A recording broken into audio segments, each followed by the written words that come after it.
ইনজুরির কারণে আইপিএলের শুরুতে খেলতে পারবেন না অধিনায়ক সঞ্জু স্যামসন। 3 ম্যাচ মাঠের বাইরে থাকতে হবে এই উইকেটকিপার ব্যাটারকে।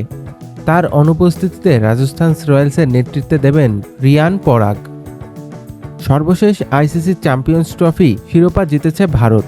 প্রায় এক যুগ পর মিনি বিশ্বকাপ খ্যাত এই টুর্নামেন্টের শিরোপা পুনরুদ্ধার করল রোহিত শর্মার নেতৃত্বাধীন দল। এই ঐতিহাসিক সাফল্যের পর ভারতীয় ক্রিকেট বোর্ড বিসিসিআই ঘোষণা করেছে চ্যাম্পিয়ন্স ট্রফির জয়ের পুরস্কার হিসেবে 58 কোটি রুপি বোনাস দেবে তারা। এই বিশাল অঙ্কের অর্থ শুধু খেলোয়াড়দের জন্যই নয়, বরং কোচিং ও স্টাফদের এবং নির্বাচক কমিটির সদস্যরা ভাগ পাবেন। মাত্র 13 বছর বয়সেই আইপিএলের দল পেয়ে হইচই ফেলে দিয়েছেন বৈভব সূর্যবংশী। যে বয়সে অন্যরা টিভির সামনে বসে প্রিয় তারকার খেলা দেখে, সেই বয়সে তার সুযোগ মিলেছে তাদের সঙ্গে ড্রেসিং রুম ভাগ করে নেওয়ার। তবে আইপিএলে দল পেলেও এখনও মাঠে নামছে না বৈভব। 30 লাখ রুপি ভিত্তিমূল্যে বৈভবকে 1 কোটি 10 লাখ রুপিতে দলে ভিড়িয়েছেন রাজস্থান রয়্যালস। অন্যদিকে বোলিং অ্যাকশনের পরীক্ষায় উতরে গেছে সাকিব আল হাসান। স্বীকৃত ক্রিকেট তার বোলিংয়ে আর কোনো বাধা রইল না।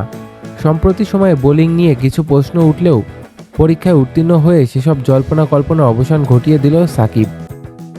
16 ওভারের রেটের কারণে চেন্নাই সুপার কিংসের বিপক্ষে প্রথম ম্যাচ খেলতে পারবে না মুম্বাই ইন্ডিয়ান্সের অধিনায়ক হার্দিক পান্ডিয়া।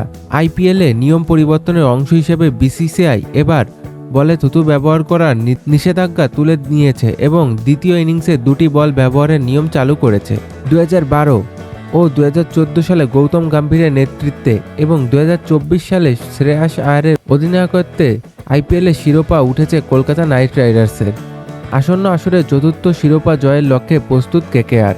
গত আসরে আরসিবির বিপক্ষে 287 রান করে আইপিএলের ইতিহাসে সর্বোচ্চ দলীয় সংগ্রহ করেছে সানরাইজ হায়দ্রাবাদ। এবার দলীয় স্কোর 300 ছুঁতে পারবে বলে ভবিষ্যৎবাণী করেছে শুভমান গিল।